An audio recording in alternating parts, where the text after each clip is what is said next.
Бахан хуанл янз бүрийн ард түмнүүд цаг хугацааг хэмжиж өдөр сарыг тогтоох янз бүрийн арга барилтай байсан бөгөөд тэдгээрийн зарим нь одоогш хүртэл үргэлжилдэг. Жишээлбэл Баруун Европт Григорийн, Зүүн Европт Юлианы, Идүүчүүдийн дунд Еден, мусульманчуудын дунд Мухаммедийн хуанл тус үйлчилж байдаг. Баабурын зарлан тунхагласан 90 үеийн ач холбогдлыг онцлон шинэ хуанлыг нээсэн юм. Энэ хуанл нь Григорийн хуанлытай адил бэлгийн биш, аргын тоолтой юм. Бахан жил нь 19 сартай бөгөөд сар бүр 19 хоногтой. Үүн дээр завсрын өдрүүд бий. Ердийн жилийн 4 хоног, өндөр жилд 5 хоногтой завсрын өдрүүд бий. Энэ 18 дахь ба 19 дахь сарын хооронд завсрын өдрүүд нь тохиосноор Бахан жил нь аргын жилтэй тэнцтэй. Баав саруудыг Бурхны шинж чанарын нэрээр нэрлэсэн юм. Араб нэр нь Баха, Цогзал 3 сарын 21, Жалал, Алдар 4 сарын 9, Жамал, Говзгсэн 4 сарын 28, Азмат, Сүр жавхлан 5 сарын 17, Нуур, Гэрэл 6 сарын 5, Рахмат, Инрэл 6 сарын 24, Калмат, Үгс 7 сарын 13, Камал, Төгс төгөлдөр 8 сарын 1, Асма, Нэр алдар 8 сарын 20, Изат, Хүч чадал 9 сарын 8, Машиад, Хүсэл зориг 9 сарын 27, Илэм, Эрдэм мэдлэг 10 сарын 16, Кудрат, Сүр хүч 11 сарын 4, Кол, Айлдвар 11 сарын 23, Масаил, Асуулт 12 сарын 12, Шараф, Алдаргави 12 сарын 31, Султан, Ноёрхол 1 сарын 19, Муулк, Иргшэл 2 сарын 7, Алла, Сүрлэг 3 сарын 2. Бахан шинжил нь Персийн шинжилийн адил хаврын өдөр шөнө тэнцсэн өдөр 3 сарын 21-нд тохиодог бөгөөд Бахан гэр нь Баабын тунхаглалын өдрөөс 1844 оны 5 сарын 23-наас эхэлдэг. Ойрын ирээдүйд дэлхийн бүх улс төмнүүд нэгэн түгээмэл хуанл дагах шаардлага урган гарч ирнэ. Тиймээс эв нэгдлийн шинээрэн үед түгээмэл нэгэн хуанлыг сонгон авахдаа аль чардам улс орны шаардлагад нийцсэн тийм хуанлыг сонгож авна. Баабын зохиосон энгийн бөгөөд тохиромжтой хуанлыгаас илүү тохиромжтой цаг тооны бичгийг олоход бэрх үзье. Бахан хуанлын саруудыг дээр харуулсан болно. Оюун санааны чуулгууд амтны өөрийн ариун үргийг дуусгахаас өмнө Бахавлагын сургаал бичмэл зөвнөн айлдсан засаг захирааны журмыг хөгжүүлэх үндсэн суурийг нь тавьж өгсөн юм. Оюун санааны чуулга хэмээх байгууллагын ач холбогдлыг харуулахын тулд Абдулхаа нэгэн номны орчуулгыг өөрийн биеэр хянан засварсан мөртөө Гаирийн оюун санааны чуулгаас батлах ёстой хэмээн бичиж байжээ. Оюун санааны чуулга гэдэг нь жил бүр Бахан нийгэмлэг дотор сонгогддог 9 хүний бүрэлдэхүүнтэй байгууллага бөгөөд нийгэмлэгийн зүгээс хийх аливаа хамтын үйл ажиллагааны бүх асуудлаар шийдвэр гаргах эрх бүхий байгууллага юм. Энэ нэр бол төр зүрийн нэр бөгөөд ирээдүйн оюун санааны чуулгууд нь шударга усны ордон гэсэн нэртэй болно. Бусад шашны сүмүүдийг бодвол Бахан байгууллагууд нь шашны гэхээс илүү нийгмийн шинж чанартай байгууллагууд юм. Өөрөөр хэлбэл Бахачуудын хооронд гарч буй аливаа асуудал маргааны зөвлөдөөнийг хуулиар шийдвэрлэж нийгэмлэг дотор эв нэгдэл болон шударга усыг байгуулах зорилготой юм. Оюун санааны чуулга нь лам санваартны үүрэг гүйцэтгэдэггүй боловч сургаалыг түгээн дэлгэрүүлэх, нийгэм тустай ажил хөдөлмөрлийг уриалгах, хурал цуглааны зохион байгуулах, эв нэгдлийг хамгаалах, Бахан өмч хөрөнгийг захиран зарцуулах, олон нийт болон бусад Бахан нийгэмлэгүүдтэй тус нийгэмлэгийн Бахачуудыг төлөөлөн харилцах зэрэг үүргүүдийг гүйцэтгэдэг юм. Орон нутгийн болон үндэсний төвчний оюун санааны чуулгын үн чанарыг уг намын эцсийн бүлэгт Абдулхаа хүсэл зориг ба гэрээслийн тухай хэсэгт илүү дэлгэрэнгүй тайлбарлсан байна. Энэ байгууллагын талаар Шоги Эфенди ингэж тодорхойлжээ.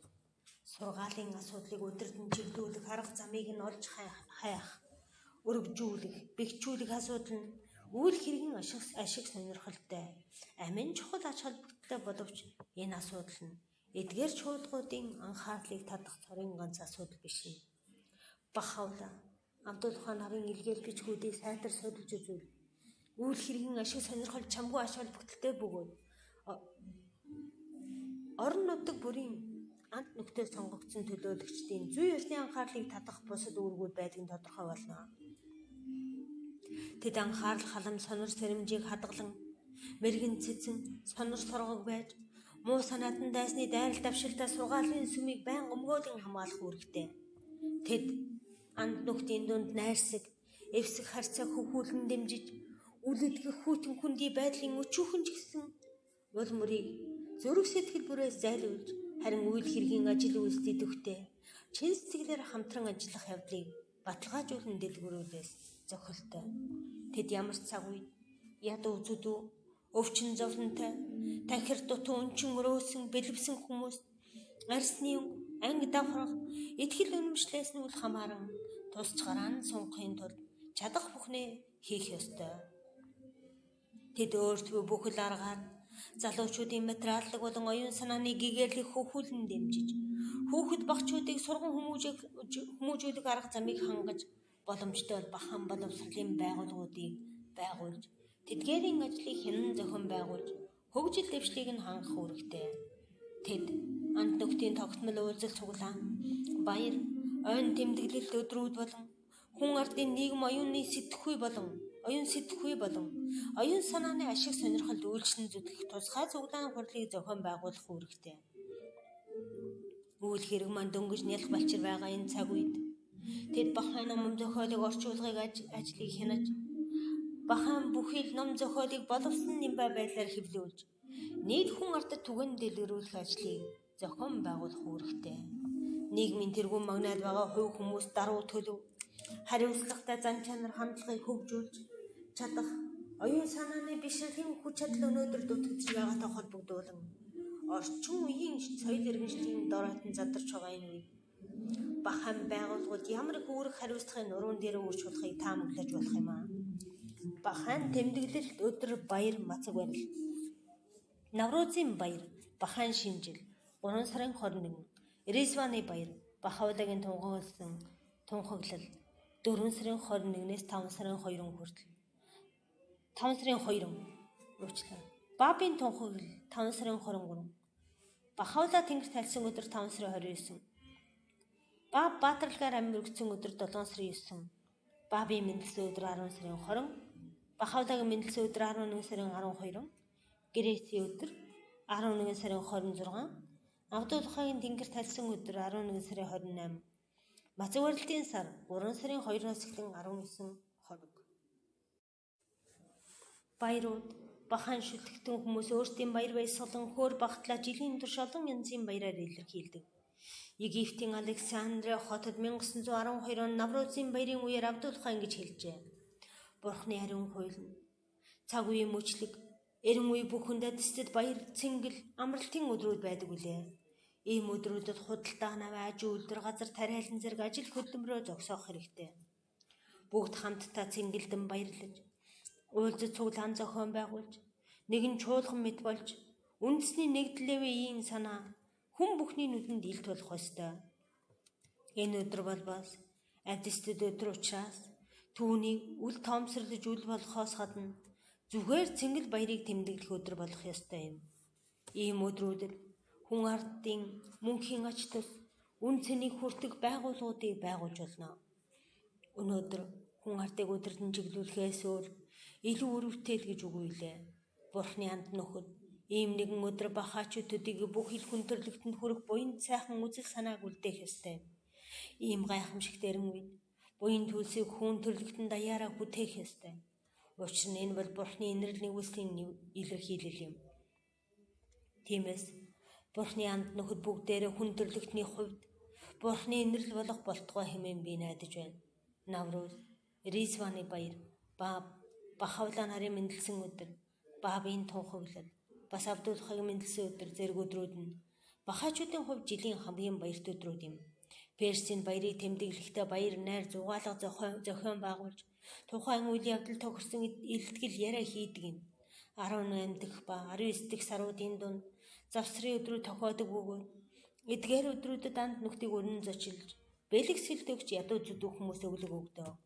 Бабын баатарлаар ам мөрөгдсөн өдөр бол Бахавал Абдулхан нарын тэнгэр талсан өдрүүдийг нийцтэй цуглаан хурал зохион байгуулж мөрөг цуглаан сургаалаас эгшиглүүлэн тэмдэглэдэг. Мацаг завсрын өдрүүдийн баярын дараагаар 19 дэх сар буюу мацаг барих сар эхэлнэ. Энэ 19 хоногийн турш нар мандахаас нар шингэх хүртэл хоол унднаас татгалздаг. Мацаг барилтын сар нь 3 сард өдөр шөнө тэмцэн өдрөөр төгсдөг учраас мацаг барих үеэр бөмбөрцгийн өмнө талд хавар, хойд талд намар тохиод хизээч зуны халуунд эсвэл өвлийн хүйтэн мацаг барьдаг. Мацаг барих үйлрэл нар жаргах, нар шингийн хооронд хугацаанд дэлхийн даяар ойролцоогоор ижил байдаг өгөөд өөрөөр хэлбэл өглөөний 6 цагаас оройн 6 цаг хүртэл үргэлжилдэг. Хүүхэд багчууд тахир дутуу хүмүүс, аялж яваа хүмүүс, мөн хөгшин настай судраа битээ хүмүүс, үүнд бас хөл хүндтэй эмэгтэйчүүд орно. Мацаг барихаас чөлөөлөгдөнө. Бахан сургаалын дагуу ингэж тогтмол үед мацаг барих нь хүний биеийн эрүүл мэндэд сайнаар нөлөөлөө зогсохгүй. Мөн оюун санааны эрүүл энх байдал нөлөөлнө. Учир нь мацаг барихтаа бахаач зөвхөн материалын хоол унднаас татгалзаа зогсохгүй. Мөн биеийн элдв дур хүсэл тачааллаас татгалзаж нэг үгээр бурхаас бусад бүх зүйлсээс татгалздаг юм. Амтуулхан гэж хэлжээ. Мацаг барилт бол бэлэг тэмдэг юм. Мацаг барилтанд бие махбодын элдв дур хүслийг төвчхий бэлэгдэж байгаа юм. Бие махбодын мацаг барилт нь энэ төвчлийн бэлэг тэмдэг хийгээд сануулга юм. Энэ нь юу гэсэн үг вэ гэвэл хүн бие махбодын дур таашаалаа төвчхийн адил өөрийн бие гэсэн үзлийн таашаал дур хүслээ төвчнө гэсэн үг. Гэвч зөвхөн хоол унднаас татгалзах нь оюун санаанд яаж нөлөөлж чадахгүй. Энэ бол зөвхөн бэлэг тэмдэг төдий сануулга төдий. Ийм биш байсан бол энэ бүхэн ямар ч ач холбогдолгүй байх байсан билээ. Энэ зорилгоор мацаг барих нь зөвхөн хоол унднаас татгалзах явдал биш юм. Хоолны хувьд хэд хийх юм уу? Хэд баг идэхээс зайлсхий гэсэн алтан хууль бий. Хим хэмжээ гэж байх шаардлагатай. Энэ этгээт нэгэн шашны бүлэг байдаг.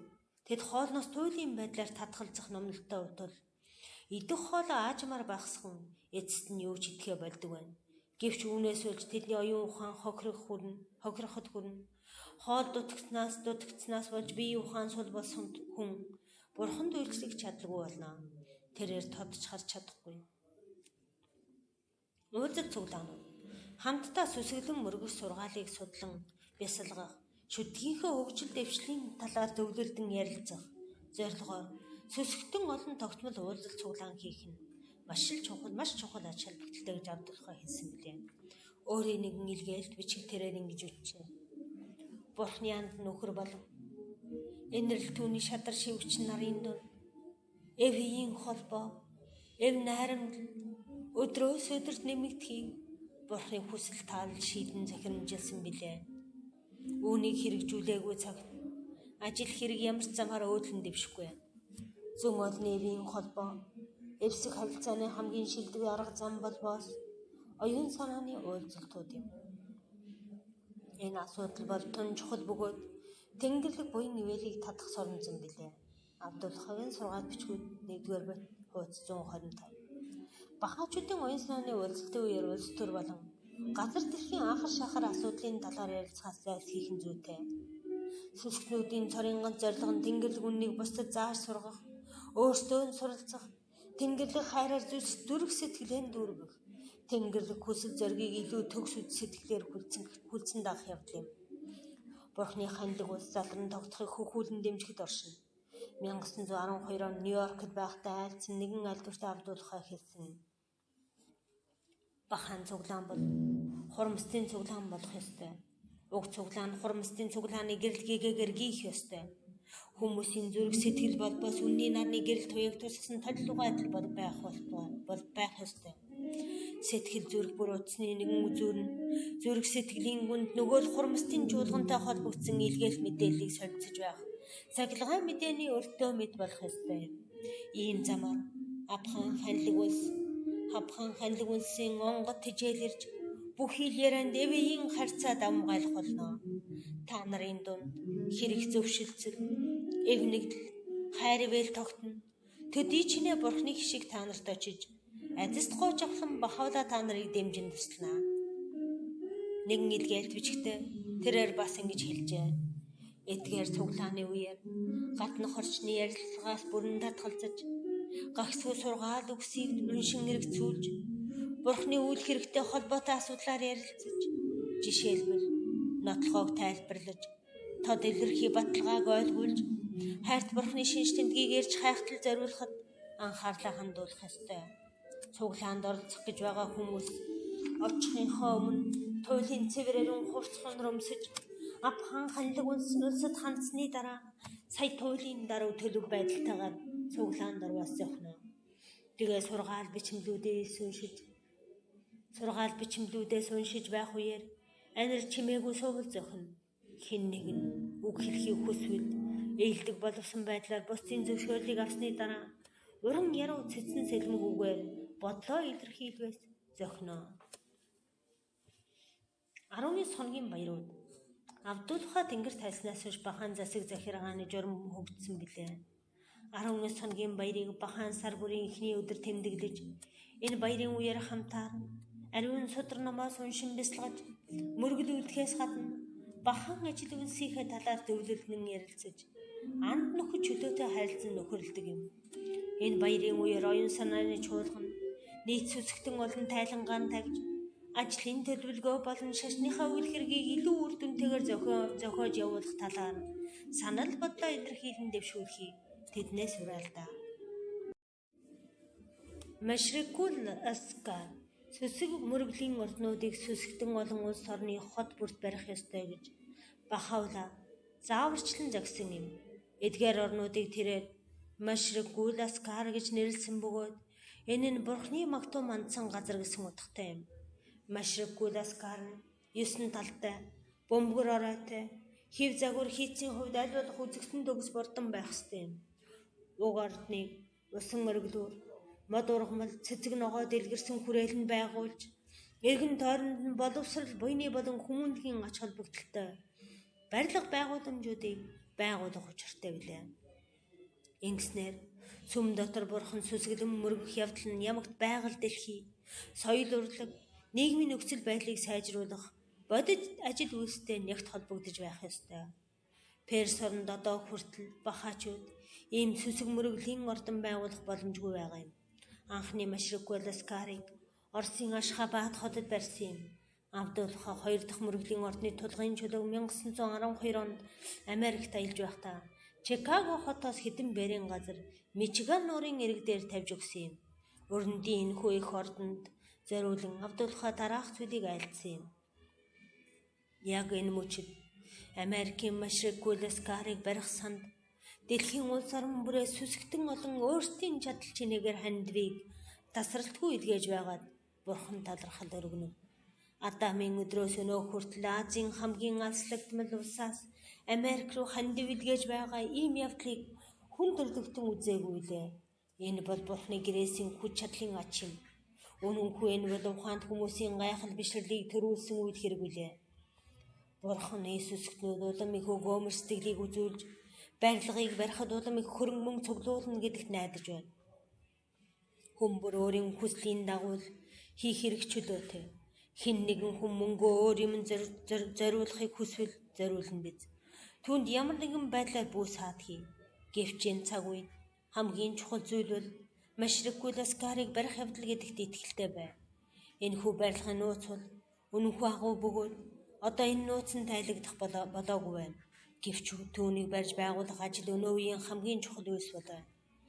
Машрикул Аскар болбоос өөртөө чухал барилга байгууламжуудыг хавсруулан агуулгах ёстой бөгөөд тэдгээр нь нэн тэргүүний ач холбогдолтой. Эдгээр байгууламжууд нь өнчин хүүхдийн асрах газар, яд ус үйлчлэх эмдэг эмчилгээний газар, тахир дутуу хүмүүсийг асрах газар, дээд боловсролын сургууль, айшлагчдыг хүлээн авах буудал байх болно. Үүний дараа хот бүр дагуу их Машрикул Аскар босох ёстой. Машрикул Аскар дотор өглөө бүр мөргөлүүлнэ. Тэр сүм дотор орган хөгжим гэж байхгүй болно. Түүний ойролцоо орших барилгуудад баяр наадам, буян үйлчилгээ, хуран цуглаан, олон нийтийн цуглаан уулзалт, сүсэг бишрэлийн уулзалтыг зохион байгуулах болно. Харин сүм дотор ямар ч хөгжимгүйгээр мөргөлийг эхлүүлэн дуулах болно.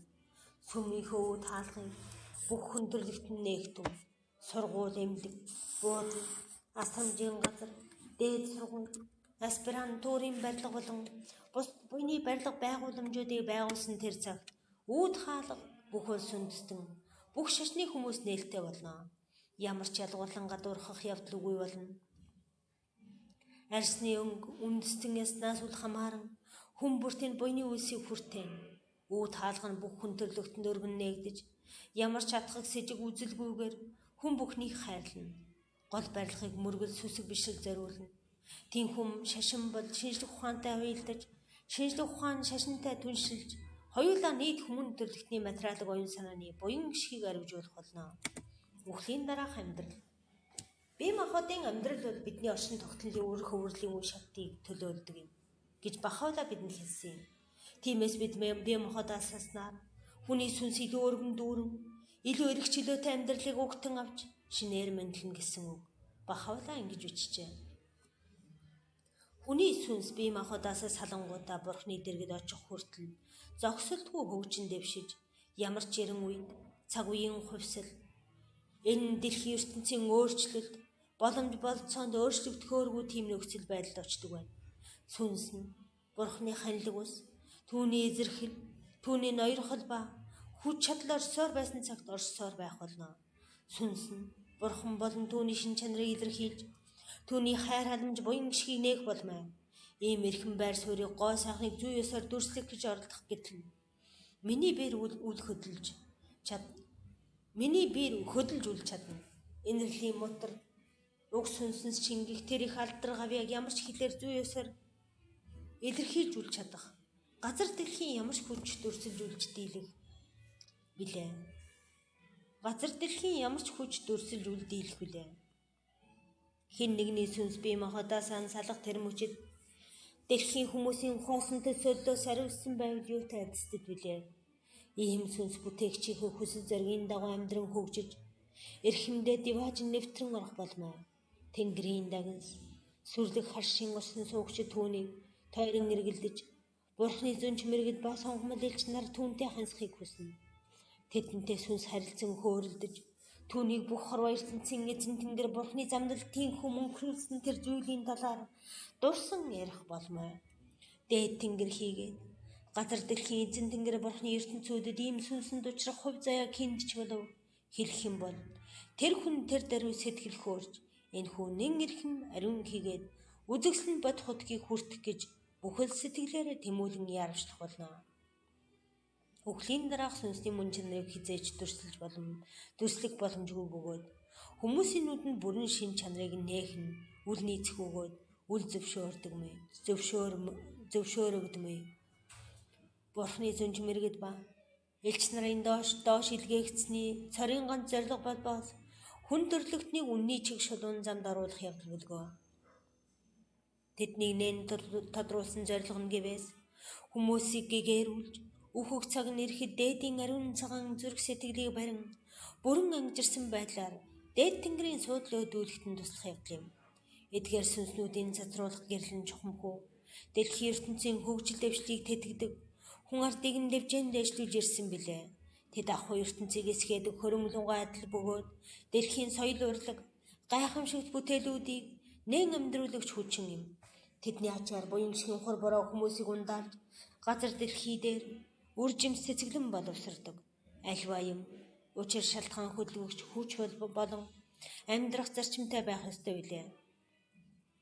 Эдгээр сүнс болон ангижирлийн бэлэг тэмдгүүд нь ахуйн ертөнц агуйг хөдлөн хөгжих түлхэц болж ирсэн бөгөөд цаашиж болох юм. Тэнгэрийн ертөнц бол энэ дэлхийн ертөнцөөс өөр бөгөөд энэ дэлхийн ихийн хэвлийдэх ертөнцөөс өөр байдгийн адил ялгаатай юм. Бахаулагын сургаалын дээжис. Үүний нэгэн адил Абдул хаан гэж үтсэн байдаг. Газар дэлхийн амьдралдаа үл анзаардаг байсан нууц, онцхийг хүн хурамстын ертөнцид очоод нээх бөгөөд тэнд очоод тэрээр үнний нууцыг ойлгон мэдэх болно. Түүгээр ч үл барам тэнд тэрээр урд нь уулзаж учирч явсан хүмүүсийг таньж тэднийг олно. Ариун мэлмийн харцтай, дотоод сэтгэлийн буянтай хүмүүсийн ариун сүнс нь гэрэл гэгээний ханилг улсад очоод бүх нууцыг мэдэж агуу сүнс бүрийн мөн чанарыг гэрчлэх буян гişгийг илэрхийлэх болно. Тэд тэрч бүхэл тэр ертөнцид Бурхны гоо сайхныг харах болно. Үүнтэй нэгэн адил Бурхны бүх анд нүхтийг болно. Эрт дээр үеийн болон саяхны анд нүхтийг хурамстын цуглаан цугласан байхыг олж харна. Хүмүүсийн хоорондын ялгаа нь мэдээжийн хэрэг зуурдын энэ орчлонгоос тасарсны дараач адил байна. Гэвч энэ ялгаа нь газар нутгаас хамаарахгүй, харин сэтгэл ухамсараас нь шалтгаална. Учир нь Бурхны ханилг усвал орон зай газар нутгаас ангид юм. Энэ бол огтөөр ертөнц, огтөөр орчлон юм. Харин одоо та тэнгэрлэг ертөнцүүдэд оюун санаалаг хайр чамнаар биегээ таньдаг. Бие биетэйгээ нэгдэхийг хүсдэг. Ингэж хүсэхдээ оюун санаагаар нэгдэхийг хүсдэг гэдгийг мэддэггүй. Мөн түүнчлэн хин нэгнийг хайрлаж байсан хайр Бурхны оронд үл мартагдах хагаад материалын ертөнцид амьдарч байсан амьдралаач мартахгүй. Тамба Диваажин Бахаула Абдулханаар босоо шашны сургаал Там Диваажин хоёрыг тайлбарсан тайлбарыг бэлэг тэмдгийн чанартай гэж хэлсэн юм. Жишээлбэл хорвоо орчлон бүтээгдсэн тухай дүрсэлсэн Библийн түүхийг өгчлөн ойлгох ёсгүй гэж хэлж байсан юм. Бахаула Абдулхан нарын сургаснаар Диваажин гэдэг бол төгс төгөлдөр байдал. Харин Там гэдэг нь төгс бус байдал юм. Диваажин бол Бурхны хүсэл таалал болон бусад хүмүүстэй эвсэн зохицох явдал. Харин Там бол ийм эвсэл зохицол дутагдж байгаа явдал юм. Диваажин бол оюун санааны амьдралын нөхцөл. Харин Там бол оюун санааны үхэл юм. Хүн энэ ертөнцид амьдарч байхдаа Диваажин Там хоёрын аль алинд нь оршиж болно. Диваажингийн баяр баясгалан гэдэг оюун санааны баяр баясгалан. Тамийн зовлон бол ийм баяр баясгалангүй байх явдал юм. Абдулхан ингэж хэлжээ. Тэд итгэл бишрэлийн гэрэлгээний ачаар эдгээр нүгэл гимээсэн ангижирч бодит үнний нарны гэрэл туяагаар гэрэлтэж бүхий л эрхэм нандин чанарыг эзэмшихээрээ энэхүү агуйг хишгийг хүндлэн дээдэлж жинхэнэ Диваажинд байгаагаан ухаардаг. Үүний нэгэн адил тэд оюун санааны шийтгэл гэдгийг материалын ертөнцид урагшлагдаж Бурхнаас холдож харгас бурангүй харанхуй мунхаг байх, биеийн дуртай чаалд автагдах, адгуусан шиш төрхөө дагах, худал ярах, бусдыг дарангуйлан мүлжих, харгислал хэрцгийлэх, энэ дэлхийн явдалд орооцолдох зэрэг адгийн доод чанарыг эзэмших, ад чулмын хүсэл бодлыг агуулах явдал хэмээн ойлгодов. Тэдэнд үүнээс аимшигтай шийтгэл Там гэж үгүй лээ. Нөгөө ертөнцийн шагнал хишиг бол энэ ертөнцөөс халин оцсныхоо дараа оюун санаа, сүнсний ертөнцид олж авсан төгс төгөлдөр чанар ба инх хамгалан оюун санааны гоо жавхлан Бурхны ханилг улсын төрөл бүрийн бэлэг хишиг бөгөөд зүрх сэтгэл, сүнсний хүсэл мөрөөдлийг олох, мөнхийн ертөнцид Бурхантай уулзан учрах явдал юм. Үүнтэй нэгэн адил нөгөө ертөнцийн шийтгэл нь өөрөөр хэлбэл нөгөө ертөнцийн тамлал зовлон бол боос онцгой тэнгэрлэг адис хишиг ба туйлын их буян ивэлийг үл хүртэж оршин тогтнолын хамгийн доод шатанд унах явдал юм. Эдгээр тэнгэрлэг хишгээс хүртэх хувгүй хүн бол хэдийгээр өснийхээ дараа амьдрал сайр байх боловч үннийг эрхэмлэгч бусад хүмүүсийн хувьд өгсөнтэй адил билээ. Нөгөө ертөнцийн баялаг бол Бурхан дойр байх явдал юм.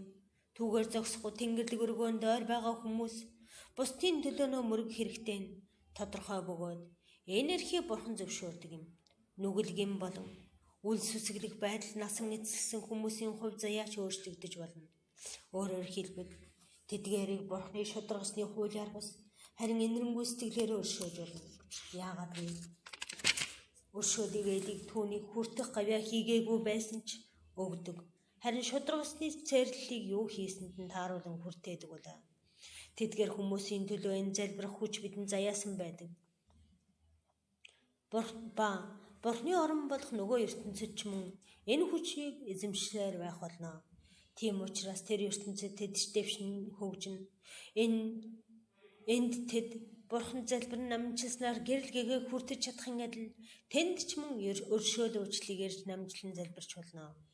Энэ хүн материалын хэлбэрийг олохоос өмнө энэ хэлбэрийг орхисны дараач төгс төгөлдөр чанарт хөгжил дэвшил гардаг нөхцөл байдал хөгжил дэвшил гардаг. Төгс хүмүүнээс эрхэм зүйл гэж үгүй билээ. Гэхдээ хүн энэ төвшөнд хүрснийхээ дараа төгс чанар эзэмшихтэй улам хөгжин дэвших нөхцөл байдлаас илүү өндөр нөхцөл байдал гэж байхгүй юм. Хүн гагцгүй хүн төрлөختний байдалтай хөгжин дэвшинэ. Учир нь хүмүүний төгс төгөлдөр чанар нь хязгааргүй юм. Тиймээс хүн хичнээн эрдэм номтой байсан ч түүнээс илүү эрдэм номтой байхыг бид төсөөлж чадна. Ийхүү хүн төрлөختний төгс төгөлдөр чанар дуусшгүй их тул хүн энэ ертөнцөд халин одсон ч улам төгс төгөлдөр болохын төлөө хөгжин дэвшиж болно. Учир нь тайлгдсан зарим асуудлууд. Хоёр ертөнцийн нэгдэл. Бахавлагын тунгалсан хүн төрлөختний өвнөглөөс угаалan зөвхөн энэ ертөнцид амьд байгаа хүмүүс хамаарахгүй. Мөн нөгөө ертөнцид байгаа сүнснүүд ч хамаарна гэсэн үг. Энэ газар дэлхий дээр амьдарч байгаа хүмүүс төдийгүй оюун санааны ертөнцид оршин байгаа бүхэн нэг л нэгдмэл цогц бие махбодын хэсгүүд тул хоорондоо нэгт холбоо зохицолтой салшгүй хэсгүүд билээ. Нэг ертөнц нөгөө ертөнцтэйгээ оюун санаагаар холбогдсон харилцах явдал бол байгалийн зам ёсны эсрэг зүйл биш, харин гарцаагүй байнгын үйл явц үлээ. Оюун санааны чадвараар төлөйдэн сайн хөгжөөгүй хүмүүс энэ хүү амин чухал холбоог ойлгох чадваргүй байдаг.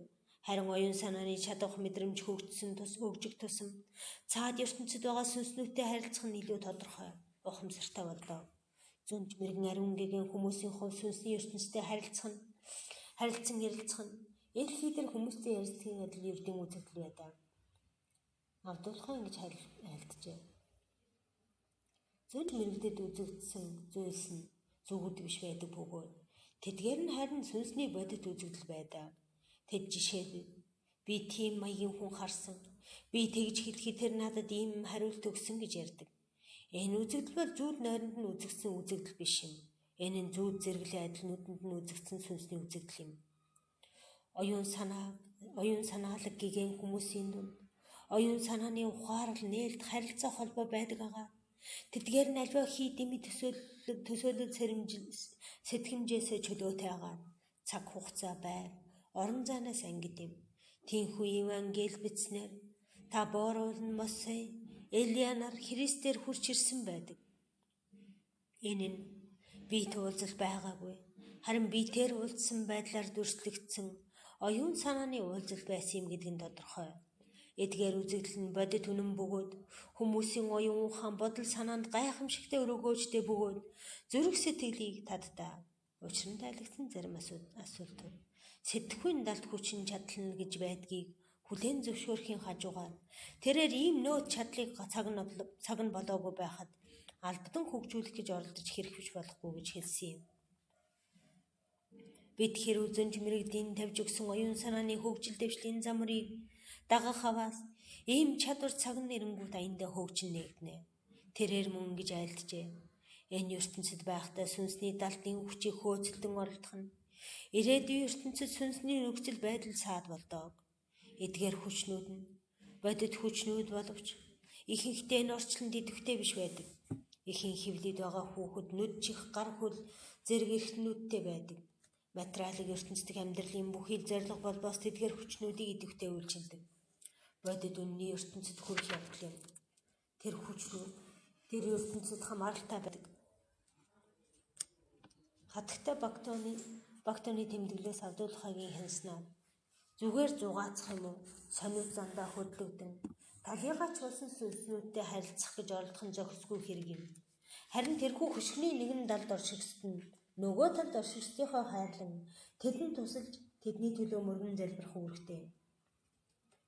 Бахаачууд нөхцөксдийн төлөө мөргөлүүлдэх үүрэгтэй билээ. Хатагтай Эжи Розенберг 1904 онд Авдуулахаа ингэж хэлж байжээ. Үр дүнтэй залбир мөргөх буян дээд хөгжилд хүрсэн хүмүүс болон Бурхны тодруулагч нарт байдаг төгс төгөлдөр чанар юм. Иесус Христ энэ ертөнцид амьдарч байхдаа өөрийн дааснуудын өмнөөс өршөөлгөн мөргөн залбирдаг. Хүчтэй байсан бөгөөд одоо ч тийм хүчтэй нь ойлгомжтой. Авдуулахаа талигаач болсон хүний нэрийг дурдахдаа Бурхан түүнийг өршөө гэх мэтийн үг хэллгүйгээр хизээш дурдж байсангүй. Зүнж мэрэгдийн дагалдаг шавнарч мөн адил талигаач сүнснүүдийн өршөөлийн төлөө мөргөн залбирах хүчийг агуулсан байдаг. Тиймээс Бурханыг үл мэддэг туйлын мунхаг байсан хүмүүс үүр зовлон зүдгүүр гачигдал дутагдалд өртөж явах тавилантай хэмээн бид бодож болохгүй юм. Тэдний төлөө үр дүнтэйгээ залбирангуй мөргөх хүч ямагт байдаг. Энэ ертөнцийн баячууд ядуус тусалж болохын адил нөгөө ертөнцид дэх баячууд ядуус тусалж болно. Аль ч ертөнцид юм бүхэн болбоос Бурхны бүтээл бүлгөө. Тэд ямагт Бурхнаас шалтгаалan хамаарч байдаг. Тэд хизээж дангаар оршдоггүй. оршиж чадахчгүй. Тэдэнд ямагт бурхан хэрэгтэй байдаг учраас тэд хэдий чинээ мөргөл залбирна, төдий чинээ баян болно. Тэдний эд баялаг, эд хөрөнгө юунд оршино вэ? Нөгөө ертөнцид тусламж дэмжлэг гэдэг нь ямар утгатай юм бэ? Энэ нь залбирал гуйлт юм. Хөгжлөөр дорой сүнснүүдийн үед оюун санаагаараа баян сүнснүүдийн мөргөл залбирлын ачаар хөгжин дэвшнэ. Харин дараа нь өөрсдийнхөө мөргөл залбирлаар цаашид хөгжин дэвшнэ. Дахин тэрээр ингэж хэлсэн байдаг. Тэнгэрт хальсан хүмүүс дэлхий дээр амьдарч байгаа хүмүүсээс өөр шин чанартай байдаг боловч энэ хоёр ертөнц бүр мөсөн салаагүй байдаг юм. Мөргөл үлдэж байх үед байр суурь нөхцөл байдлын холилдон үүсдэг. Тэд чиний төлөө мөрөгдөг шиг чи ч тэдний төлөө мөрөг. Энэ амьдрал байхдаа шинэ үүдэл нээлтийг дуулж амжаагүй сүнснүүдэд түүний талаар итгэл бишрэл хайр вэлийн замаар мэдэгдэж болох эсэх тухай асуухад Авдуулхан ингэж хариулжээ. Тийм ээ, бололгүй яах вэ? Чин сэтгэлийн мөргөл бол өөрийн гэсэн нөлөөтэй байдаг агаад нөгөө ертөнцөд ч асар ихээр нөлөөлдөг. Тэнд байгаа хүмүүсээсээ бид хизээж тасардаггүй. Жинхэнэ ёсны нөлөө бол энэ ертөнцид биш, харин тэр ертөнцид байдаг. Мэри Хендвордын тэмдэглэл. Парис 1911. Нөгөө талаас Бахавлаа ингэж бичиж байжээ. Өөрт ногцсон номын дагуу амьдарсан тэр хүмүүний төлөө хамгаас хайрт магтаал сайшаал бурхны зарлиг дүндэнгээр агуу чанарын оройд орсон суугчид эрхэмдээ диважингийн хүмүүс болон хурамстын чуулган мөргөн залбирах болно. Аликулийнханы орчуулгаар аливаа хүний зүрх сэтгэл тэнгэрт хальсан нөхөр лүгөө өөрийн нэрэхгүй тэмүүлдгийн учир юунд вэ гэсэн асуултанд Авдуулхан ингэж хариулсан байна. Сул доройн хүчтэйгээ түших нь Бурхны орчлонгийн хууль юм. Таны тэмүүлж байгаа тэр хүмүүс тань магадгүй Бурхны хүчийг тань дамжуулагч, зуушлагчд байж болох юм аа. Газар дэлхий дээр ч мөн адил бүх хүмүүсийг чухамхүү царийн ганц ариун сүнс бэгчүүлэн тэтгдэг үлээ. Авдуулхан Лондон хуудас 97. Муу яргэж оршдгүй. Бурхны нэглийн тухай Бахаан сургаал номлын гүн ухаан заасаар бодит муу яргэж зүйл байдгүй юм. Зөвхөн ганц л хязгааргүй гэж байна. Цорын ганц тэр хүчнээс өөр ямар нэгэн хүч энэ хорвоо дээр байдаг гэсэн бол тэр ганц хүч бол хязгааргүй байж чадахгүй юм. Харанхуй гэдэг нь гэрэл байхгүй гэх юм уу?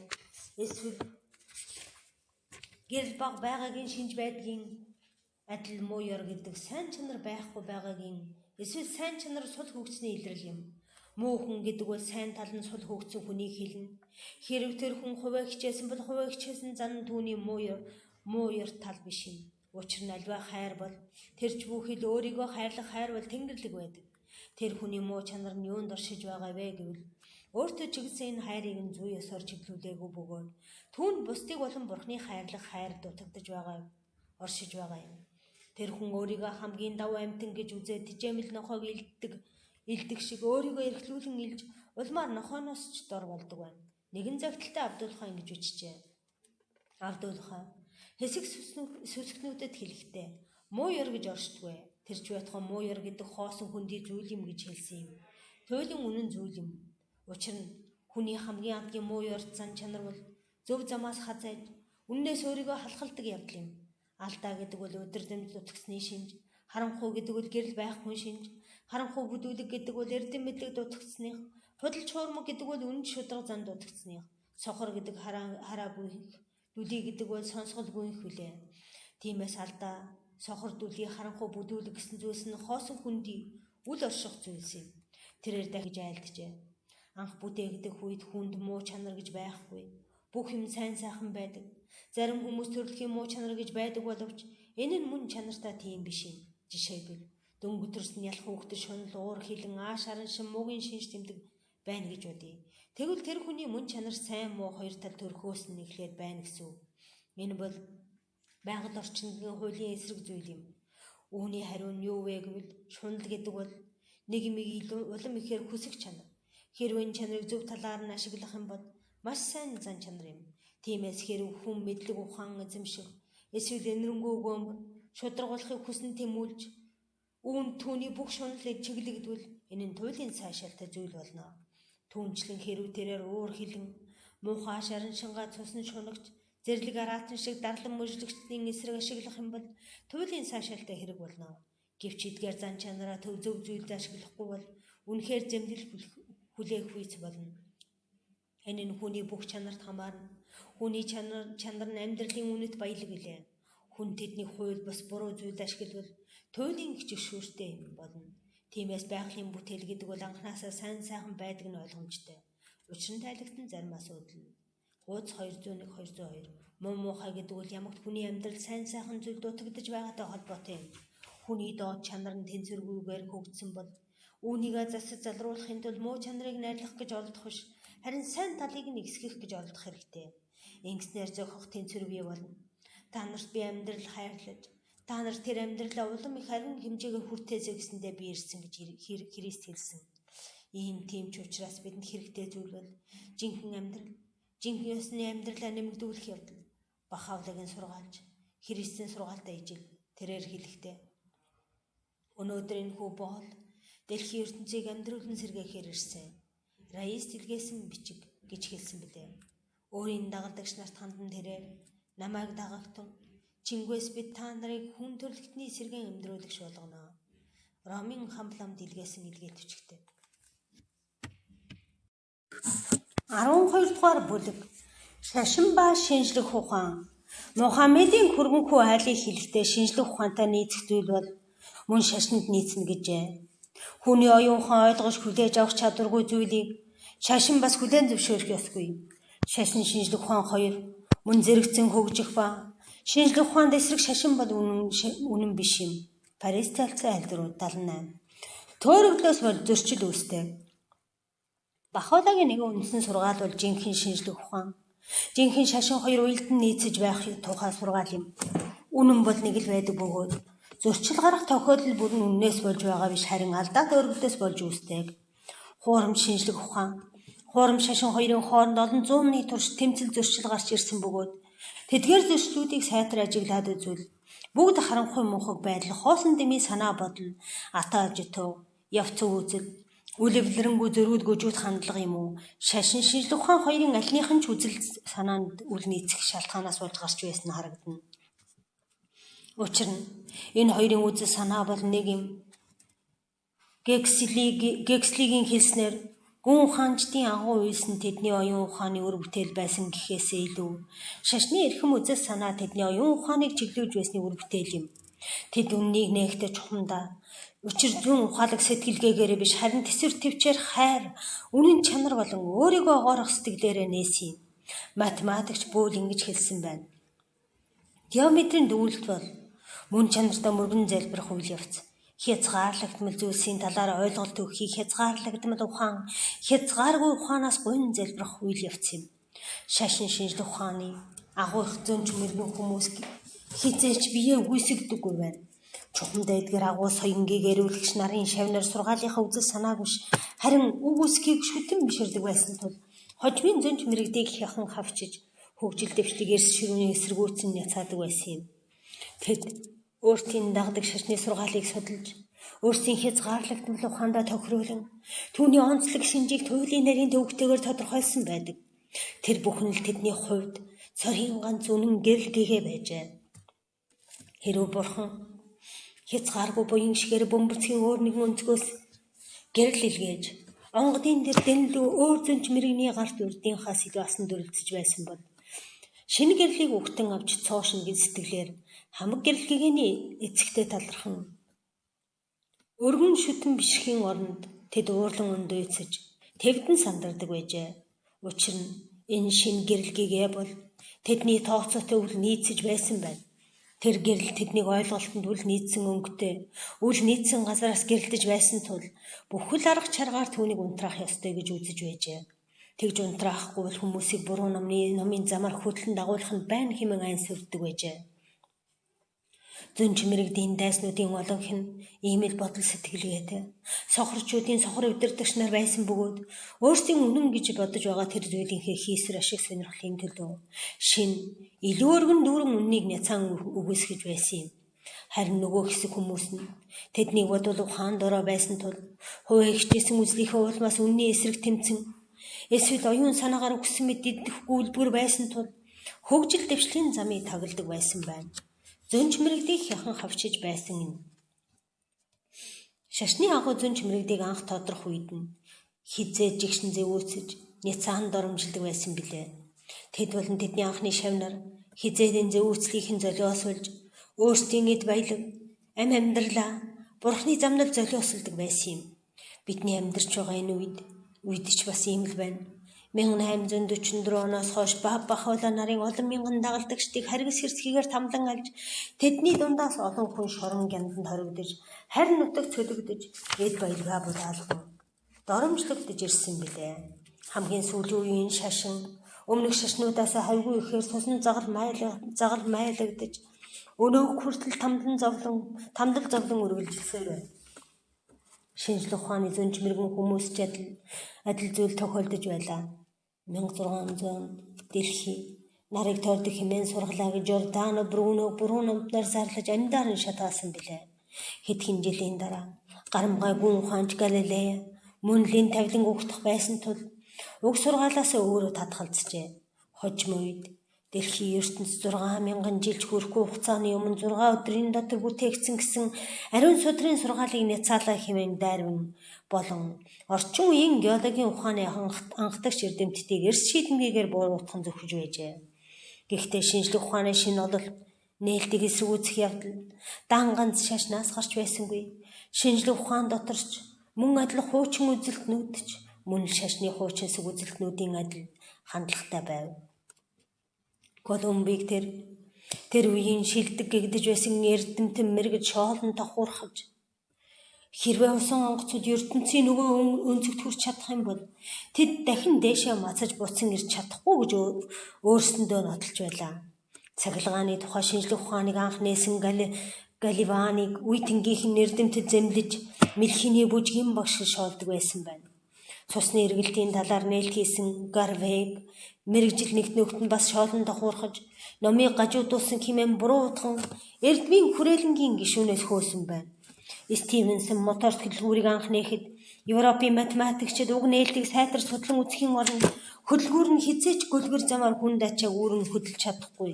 Яагад гэвэл дугуйнууд гөлгөр гадаргуйн дээр хальтарч байрнаас ч хөдөлж чадахгүй гэж нотлохыг олон жилийн турш оролджээ. Эдгээр олон жишээнүүд дээр эрт дээр үеийн болон орчин түүхийн баримтаас тэрч бүхэл манай үеийн туршлагаас хэмжээшгүй олон бусад жишээнүүдийг нэмж дурдж болох билээ. Эсперанто хэлийг зохиосон доктор Замингов олон улсын гайхамшигтай хэл зохиосныхоо төлөө Колумб, Галвани, Стивенсон нарын адил мөн л эсэргүүцэл муухаг тэнэг хандлагатай тулгарч явж байжээ. Эсперанточ хүртэл дөнгөж 1887 он зохиогдсон мөртөө өөрийн гэсэн золиослогдсон баатруудтай билээ. Эвлэрлийн 900 сүүлийн 50 орчим жилийн турш цаг үеийг өөрчлөн тохируулах олон өөрчлөлт гарчээ. Үнний шинэ гэрэлгийгээ мандан гарч өнгөрсөн үеийн зөрчил тэмцэл үеэ өнгөрөөсөн билээ. Өнөөдөр тэгвэл хэдхэн жилийн өмнө шашныг ертөнцийн хөрсөөс хөөн зайлуулна гэж өнгөрн тохуурхаж байсан тэр олон материалист бурхангүй үзлийн догм номлогчд хаана байна? Өөрсдийнх нь номлолыг хүлээн зөвшөөрөөгүй хүмүүсийг тамийн галд унан тарчлна гэж өгнөж байсан тэр шажин номлогчд хаана байна? Тэдний дэгдээсэн өмнө самууны цуурай өнөөгч хүртэл сонсогдож байгаа боловч тэдний ноёрхлон түргэн нурж номлол нь хүчин мөксдөж байна. Эдүгэ урдын цаг шуугуулж байсан тэр номлолууд нь жинхэнэ шашинч биш, жинхэнэ шинжлэх ухаанч биш байсныг бид харж байна. Орчин үеийн нээлт бүтээлийг судалсан ямар эрдэмтэн хүн элэг шүүс ялгаруулдын адил тарих бодол санаа ялгаруулдаг гэдэгт итгэх юм бэ? Эсвэл хүний бие махбод ялзранд оройтох нь бас хүний сэтгэл санаа ялзранд оройтоход хүргэнэ гэдэгт хэн итгэх юм бэ? Хүний бодол санаа чөлөөтэй байхын тулд сэтгэхүйн болон оюун санаа нь амьдралын дээд орчинд дүүлж зөвхөн материалын ертөнцөөр хязгаарлагдах ёсгүй гэдгийг бид мэднэ. Байгаль дэлхийн тухай бидний мэдэх мэдлэг бол ирээдүйн танин мэдэх мэдлэг ухааны тэнгис далай дотор зөвхөн нэг тусал төдий юм гэдгийг хэн бүхэн мэднэ. Тиймээс бид гайхамшигт ичээд энэ ертөнцид биелэх боломжтой гэж үзэхдээ тэр нь байгалийн жам эсийг зөрчинө гэж бодохгүй. Харин бидний үл мэдэх бас олон хүчнүүд нь энэ хорвоо дээр байж болзошгүй хэмээн таамаглагдаж байгаа хэрэг юм. Яг л үрдэндээ цахилгаан рентгений хүч гэж байдгийг мэдгүй байсан шиг бидний мэдэхгүй олон юм байж болно. Нөгөө талаас Өнөөдөр манай шашны тэргүүн нарын дотор ертөнцийн дэлхий 6 хоногийн дотор бүтээгдсэн гэдэг хүн итгэснээр авралт хүрнэ гэж хэлэх. Эсвэл Ихний үлд номонд Египтэд тархсан тахал өвчнийг дүрсэлж бичсэнийг яг тэр утгаар нь өгчлөн ойлгох. Эсвэл дайснуудаа хөөгтөн Жошуа туслахын тулд нар тэнгэрт хөлгөөнгүй зогсож байна гэх. Эсвэл гигэн Афанасигийн сургаалыг хүлээн зөвшөөрөв хүн үрд мөх устан мөхн гэдэгт итгэх хүн байна гэж юу. Иймэрхүү итгэл үнэмшлийг янз бүрийн хэлбэрээр илэрхийлж болно. Гэвч яг тэр утгаар нь өгчлөн хүлээж авах хүн байхгүй үсттэй. Иймэрхүү үлгэр домгийн хүмүүс шууд утгаар нь ойлгож зүрх сэтгэл оюун ухаандаа тээж явдаг цаг одоо нэгэн өнгөрсөн байна. Ийм хоцрогдсон үзэл бодол догм номлыг замхруулж жинхэнэ үннийг ил гаргахад асар их үр гүйцэтгэсэн шинжлэх ухаанч эрдэмтэд шашны ертөнд талархах ёстой. Гэвч амьдрал бол дан ганц махан бод биш. Үл үзэгдэх ертөнд нүдэнд харагдах ертөнцөөс илүү агуу гэдгийг ертөнцид харуулж оюун санааны амин чухал үннийг нотолсон жинхэнэ ёсны ариун гэгэнтэн хүмүүс шинжлэх ухааны ертөнц бүрч илүү талархах ёстой билээ. Эдгээр эрдэмтэд цэцэн мэрэгд бол мандах нарны анхны сацрагийг хүртэж дор байгаа ертөнц дэлхийд тусган толдсон уулын ориглууд руугаа адил байсан билээ. Харин одоо энэ нар маань нэгэнд өндөрт мандаж түүний цацраг бүхэл дэлхийг гийгүүлж байна. Бахавлагын сургаалаас бид хүний зүрх сэтгэл оюун ухааны шаардлагыг хангаж шашны шинжлэх ухаан хоёрыг нэгтгэсэн гайхамшигт үүдэл нээлтийг олж авсан билээ. Үннийг эрэлхүүлэхгүй. Үннийг хэрхэн эрэлхийлэх талаар айлдсан Бахан сургаал шашин шинжлэх ухаан хоёрын уялдаа холбоог маш тодорхой тайлбарсан байдаг. Хүн бүхий л атгах сэжиг ялгуурлан гадуурхах үзлээ таягдан хайж сэтгэл санааны эрх чөлөөтэйгээр үннийг эрен хайх ёстой юм. Авдуулхаа ингэж хэлжээ. Үннийг олохын тулд бид өөрсдийн элдв ялгуурлан гадуурх атгах сэжиг өчүүхэн хуурмаг төсөөллөс ангижирч шинийг хүлийн нохол бэлэн нээлттэй бодол ухаантай байх нь чухлаа. Бидний тагш бие гэсэн үзлээр дүүрэн байх юм бол түүн амьдралын ар шан ус хийх ямар ч зай завсруугүй болно. Өөрийн бодлыг зөв, бусдын бодлыг буруу төсөөлдөг үзэл нь эв нэгдэл хүрэх замд учрах хамгийн уршиг цаад дотор байдаг. Бөгөөд үнэн нэг л байдаг тул үннийг олоход эв нэгдэл зайлшгүй шаардлагатай. Ямар ч үнэн зүйл өөр нэгэн үнэнтэй зөрчилдөх учиргүй. Ямар ч чийдэнгээс асаж байлаа гэсэн гэрэл бол ямагт сайн байдаг. Сар найзцэг ямар ч цэцэрлэгт ургасан үзэгслэн гоо төгөлдөр. Од мичид дорнч бай, өрнөөс ч бай, ялгаагүй адилхан гэрэл цацруулна. Атгах сэжгээсээ чөлөөлөгдөх түн. Тэгсэн цагт ямар тэнгэрийн хаягаар мандсан үнний нарыг чи бишрэх болно. Үнний тэнгэрлэг гэрэл Есүс Христэд гэрэлтэж байсан бол мөн Мосеба Буддад бас гэрэлтэж байсан юм гэдгийг та ойлгох болно. Үннийг эрэлхийлэх гэдгийн утга санааг өндөршнө. Энэ нь бас бид урдын үзэл бодлоо орхон үнэнд хүрэх замд маань саад болж байгаа бүхнийг зайлуулна гэсэн үг юм. Хэрвээ шаардлагатай бол эрдэм мэдлэгээ бүр ихнээс нь дахин олохоос ч яах хэрэггүй. Ямар нэгэн шашин юм уу? Хүн зориулсан хайрын бидний мухар сүсгтэн болтолнуудыг минь таглах ёсгүй. Энэ бүх хүлээснээс чөлөөлөгдсөний дараа эрх чөлөөтэй оюун ухаанаар бид зорилгодоо хүрч чадна. Парис цалцсан альдрууд хуудас 82-83. Жинхэнэ агностизм Бурхны хүн чанарыг хүний оюун ухаанаар танин мэдхийн аргагүй гэдэг талаар Бахан сургаал нь шинжлэх ухаан ба гүн ухаантай санал нэг байдаг. Томас Гексли, Герберт Спенсер нар анхдагч их сурвалжийн мөн чанарыг танин мэдэж болохгүйг сургаж байсан тайлбар. Бахавлаа Бурхан бүхнийг танин мэднэ. Түүнийг хинж танин мэдэж үл чадна гэж сургасан юм. Тэнгэрлэг мөн чанарт хүрэх зам хаалттай. Жимн явахын эцгүй лээ. Учир нь хязгаарлагдмал хязгааргүйгээр хэрхэн таньж чадах. Далай нэгхэн тусал бүхэл далайг хэрхэн багтааж чадах. Хумхийн тоос бүхэл орчлон хэрхэн агуулж чадах вүлээ. Гэсэн ч бүхий л орчлон бол бос Бурхны илэрхийлэл юм. Усны нэгхэн тусал тэнгис далай мэд өргөн утга учир агуулгадаж хумхийн тоосны нэг ширхэг дотор хамгийн цэцэн мэргэн эртний оюун ухаанд үл дийлдэх бүхэл орчлонгийн ач холбогдол оршно. Материйн мөн чанарыг судлагч, хиймч, физикч, массаас молекулоос атомоос электрон гэх мэтчлэн судлахдаа алхам тутамдаа бэрхшээлтэй учирч эцсийн эцэст хамгийн хурц оюун ухаанч цаашаа илүү гүн нэвтэрч чадхаа болж улам үл ойлгох нууцаар үрдбөрхөгдсөн хязгааргүй өмнө чадалгүйгээ ухаарна. Цуурсан хан дотор ургасан цэцэг чамайг ханан дотроо суглан авч үндэстэй чин цуг гартаан атгана. Бяцхан цэцэг чи юу юм бэ? Үндэс чинь юу юм бэ гэдгийг би ойлгож чаддагсан бол эцсийд хүн гэж юу вэ? Бурхан гэж юу вэ гэдгийг ойлгож чадахсан.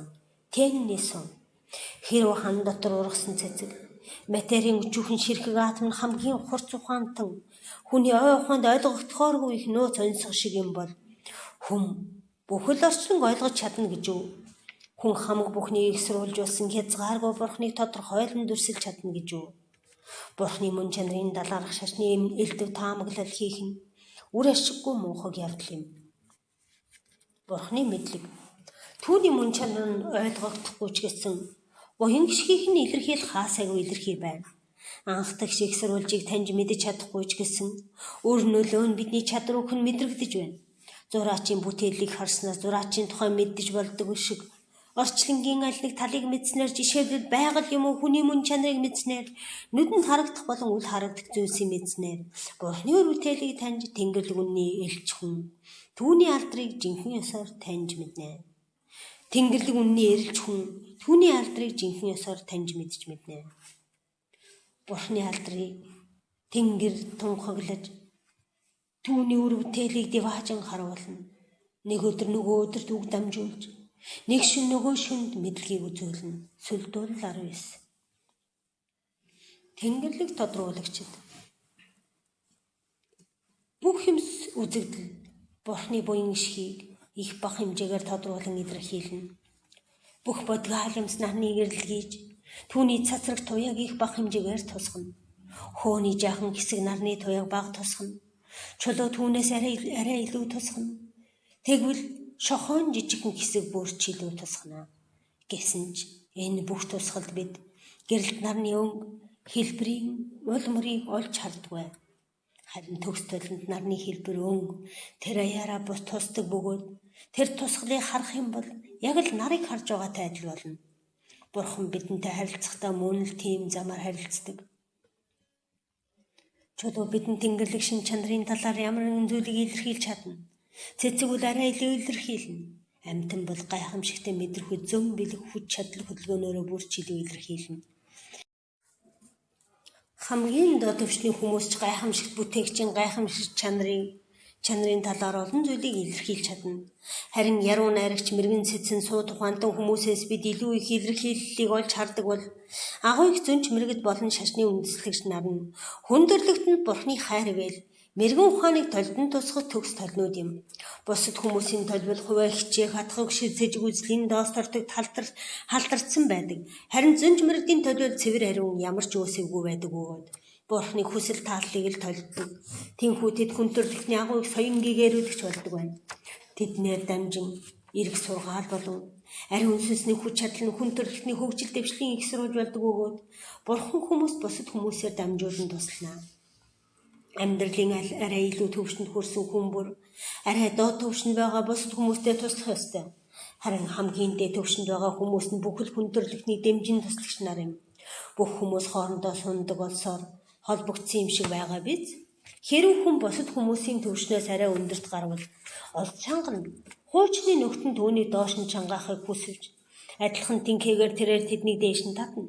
Тэрээр дээшлэх тусам бүхэл ертөнцийн түүнийг доош нь чангааж байгааг улам мэдрэх бөгөөд Тэнгэрлэг дэмжлэгээс ч улам их зуурна. Энэ Тэнгэрлэг дэмжлэг нь түүний дээр буй цөөн хідэн хүмүүсээр дамжин ирнэ. Хамгийн дээд шатанд байгаа хүмүүс бол бас агуу их зөнч мэрэгд аврагч Тэнгэрлэг тодруулагч нар бөгөөд тэд өөрсдийн амьдарч байсан эрен үед бүхэл дэлхийн ачааг ганцаараа нуруунд дээрээ үрж ганцхан Бурханаас л дэмжлэг авч байсан юм. Бидний нүглийн ачааг тэрээр үүрсэн юм гэж тэдний талаар хэлж болох хилээ.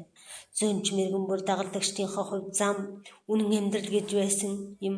Зөнч мэрэгэн бүр хүлээн авах чадвартай зүрх сэтгэл бүрт Бурхны буян гişгийг дамжуулах сувг байсан юм.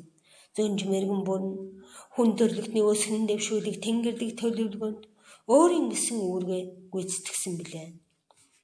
Орчлон хорвоо бүтээгдсэн юм. Бахаалаа орчлон хорвоо бол цаг хугацааны эхлэлгүй хэмээн сургасан юм. Орчлон хорвоо бол анхдагч агуу их сурвалжаас мөнхийн үүсэлтэй билээ. Бүтээл нь хизээд бүтээгчийн эзэмшил байсан бөгөөд байх ч болно. ертөнд тогтолцоо нь өөрчлөгдөж болно. Гэвч орчлон үлдэнэ. Ямар нэгэн нийлбэрээс бүрдсэн альва зүйл цаг нь болоход задрах тавилантай байдаг бол бүрэлдэхүүн хэсгүүд нь хിവэр үлддэг. Дэлхийн ертөнд цэцэг юм уу? Хүний бие махбод хоосон зүйлсээс бүтдэггүй бөгөөд харин өмнө тархаа бодрохой байсан олон элементүүд нэгдснээр бүрдэж өмнө нь нуугдмал байсан зүйлийг илт болгодог юм. Эдгээр элементүүд дахин задарч хэлбэр алдагдах боловч ямар ч элемент хоосон болж хувирдаггүй. Шинэ хэлбэрүүд ч хүртэл хуучин элементүүдийн балгас дээр тулгуурлан үүсдэг. Дэлхий бүтээгсний түүхэл 6000 биш харин сая түмэн жилээр тоологдно гэсэн эрдэмтдийн дүгнэлтийг бахуулаад энэтсэн юм. Эволюцийн онол бүтээлч хүн хүч чадлыг үүдийг үүсгэдэг. Харин ч илэрхийллийнх нь арга барилыг дүрсэлдэг.